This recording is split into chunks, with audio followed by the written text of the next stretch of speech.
perjanjian. Dan keempat-empatnya ini harus dipenuhi, oleh para pihak apabila membuat sebuah perjanjian. Jadi tidak bisa salah satunya, gimana kalau misalnya syarat sahnya 3 doang, Bu, yang terlaksana tapi satunya enggak, ya nggak bisa. Semuanya harus terpenuhi. Kita bahas satu persatu. Yang pertama adalah adanya kesepakatan para pihak. Kesepakatan ini artinya adalah para pihak dengan jelas mengetahui isi perjanjian dan telah menyepakati pasal per pasal dari pasal awal sampai pasal akhir, dan akhirnya para pihak membubuhkan tanda tangannya sebagai bentuk kesepakatan. Jadi kalau di Indonesia, bukti dari kata sepakat itu yaitu tanda tangan gitu ya. Jadi makanya kita itu, tidak boleh sembarangan menandatangani, dokumen apapun. Harus dibaca dulu dengan jelas, dibaca dengan detail sampai kita paham, barulah silakan tanda tangan. Kalau misalnya memang tidak paham, silakan bertanya kepada pihak, yang satunya lagi supaya, mendapatkan pemahaman yang baik dan benar gitu. Karena kalau misalnya kamu main tanda tangan aja, tanpa tahu isi, perjanjiannya apa, tanpa paham, maka khawatir nanti pada saat perjanjian dijalankan ada sesuatu yang tidak sesuai, kamu protes ya nggak bisa, karena kamu sudah tanda tangan, sudah menyepakati, kalau sudah sepakat berarti dianggap kamu itu sudah paham terkait dengan isi perjanjian. Kedua, kecakapan untuk membuat perikatan. Jadi, cakap ini apa sih? Cakap itu adalah, kondisi di mana seseorang individu ini, bisa melakukan sebuah perjanjian baik secara fisik ataupun secara mental. Dan juga secara umur pun juga sudah masuk kategori dewasa. Jadi, orang yang cakap itu yang seperti apa sih? Kalau di dalam KUH Perdata, orang yang cakap itu adalah umurnya 21 tahun ya, rekan-rekan ya. Jadi, kita memang agak berbeda dengan undang-undang perkawinan ataupun juga undang-undang, KUH pidana gitu ya. 3 peraturan ini punya standar dewasa yang berbeda-beda. Kalau pidana 18 tahun sudah dewasa, kalau undang-undang perkawinan itu perempuan dan laki-laki punya, umur dewasa yang berbeda-beda, silakan nanti dicek. Kalau di KUH Perdata itu 21 tahun. Jadi yang bisa melakukan sebuah perjanjian sah di mata hukum adalah yang umurnya 21 tahun. Kalau yang di bawah itu walaupun sudah punya KTP sebenarnya harusnya tidak boleh. Yang cakep orang yang seperti apa lagi ya? Orang yang sehat secara fisik dan juga sehat secara mental. Sehat secara fisik tuh maksudnya gimana sih? Ya orang yang tidak sedang sakit keras, orang yang tidak dalam kondisi koma, orang yang tidak sedang dalam kondisi pingsan, ataupun yang orang yang tidak sedang mengalami gangguan mental. Karena khawatir orang yang sedang sakit keras, berarti artinya dia sedang punya pikiran yang berat, sehingga akhirnya mungkin khawatir, mudah untuk dimanipulasi, mudah untuk dipengaruhi gitu ya. Sehingga baiknya memang dalam membuat perjanjian itu kondisi kita betul-betul prima, gitu. Nah, untuk, syarat yang pertama dan kedua, yaitu kesepakatan dan kecakapan, ini masuk ke dalam syarat subjektif ya, berkenaan dengan subjek hukum perjanjian. Apabila, perjanjian ini tidak terpenuhi, maka akibat hukumnya adalah dapat dibatalkan. Apa arti dapat dibatalkan? Artinya kalau para pihak ternyata ketahuan nih ada pelanggaran di salah satu, syarat sah subjektif ini, maka para pihak bisa mengajukan ke pengadilan untuk meminta pembatalan perjanjian tersebut. Lalu, syarat yang ketiga, yaitu suatu hal tertentu, artinya adalah, di dalam sebuah perjanjian itu wajib ada objeknya. Jadi nggak boleh tuh kalau misalnya bikin perjanjian objeknya nggak jelas. Mungkin teman-teman di sini pasti sudah, mostly sudah pernah membuat sebuah perjanjian.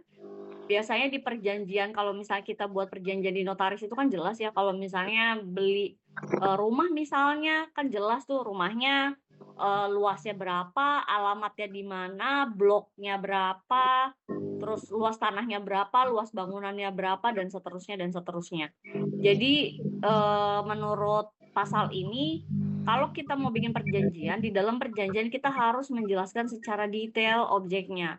Jangan sampai kita tidak menyebutkan, maka itu tidak sah menurut pasal 1320. Jadi, kalau misalnya rekan-rekan mungkin pernah dengar, istilah beli kucing dalam karung gitu ya, itu kan istilah lama yang dipakai mungkin orang-orang, dulu gitu ya, yang biasanya ini, dilakukan dalam transaksi jual beli misalnya biasanya di pertanian gitu ya.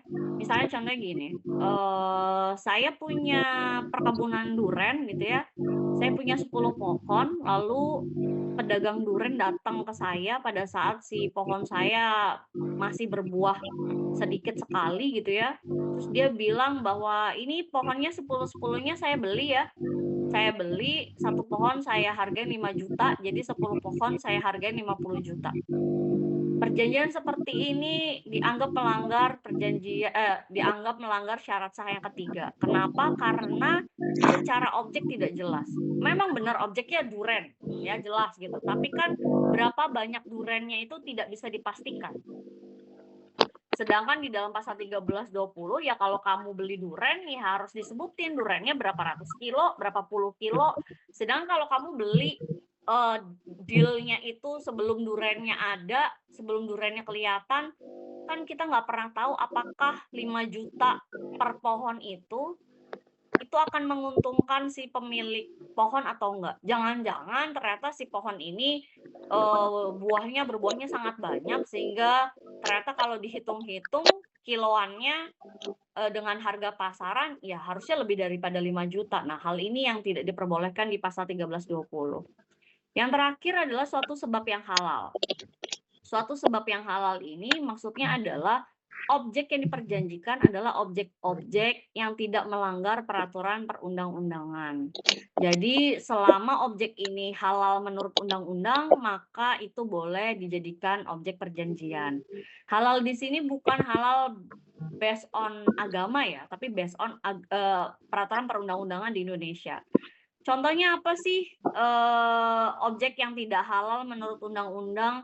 Ya narkoba, jual beli organ tubuh misalnya, jual beli manusia, terus minuman keras yang tidak legal. Selama minuman kerasnya legal, ada perusahaannya, ada izin edarnya, itu halal-halal aja ya menurut peraturan perundang-undangan. Karena kan memang di Indonesia tidak dilarang juga gitu, memperjualbelikan, minuman keras gitu.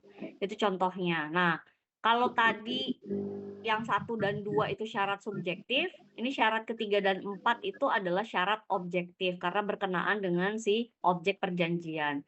Kalau syarat ketiga dan keempat tidak terpenuhi, maka akibat hukumnya adalah batal demi hukum.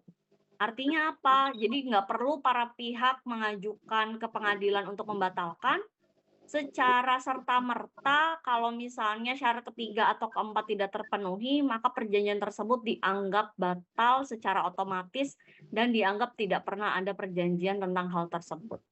Begitu. Selanjutnya, soal nomor 3, jadi apa sih batasan kebebasan berkontrak? Jadi, bebas berkontrak ini atau kebebasan berkontrak ini bukan berarti bebas tanpa batas ya.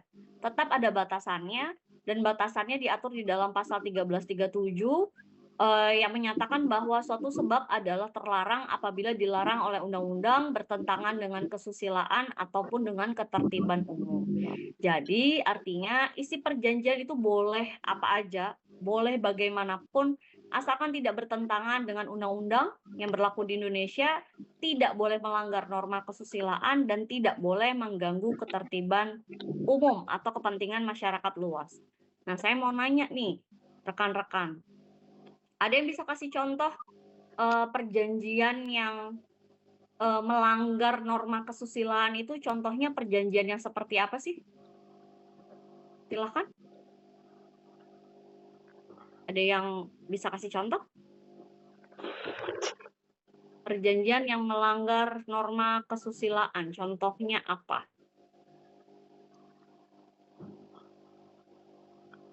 Coba Mbak Mia Alfiana. Mbak Mia Alfiana.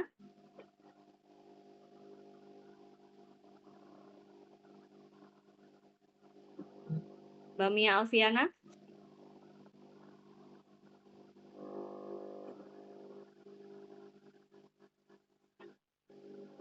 Baiknya kalau to Izin, web, Bu. ya silakan Mbak Nadia. Contohnya prostitusi, Bu. Kesusilaan. Oke, jadi perjanjian yang berkenaan dengan prostitusi, misalnya jual beli wanita itu Jual, berarti iya, Bu. ya masuk ke Dengan imbalan. dalam melanggar kesusilaan. Izin menjawab, Lalu Bu Dosen, boleh? kalau oh iya silakan. Itu Bu, antara orang tua kandung yang memperkosa anak perempuannya itu bagaimana, Bu? Apakah itu norma kesusilaan, Bu? Kalau berkaitan dengan perkosaan, pelecehan Itu seksual, tidak itu pidana masuk ya, ke Bu? dalam norma kesusilaan. Iya, ini Oh, pidana. Kalau itu pidana. tapi norma kesusilaan juga ya, Bu? Betul, betul. Itu Oke. pelanggarannya banyak sih. Norma kesusilaan, agama, norma hukum di Indonesia itu juga melanggar. Terima kasih, Bu Oke, Dosen. ya selanjutnya untuk contoh perjanjian yang mengganggu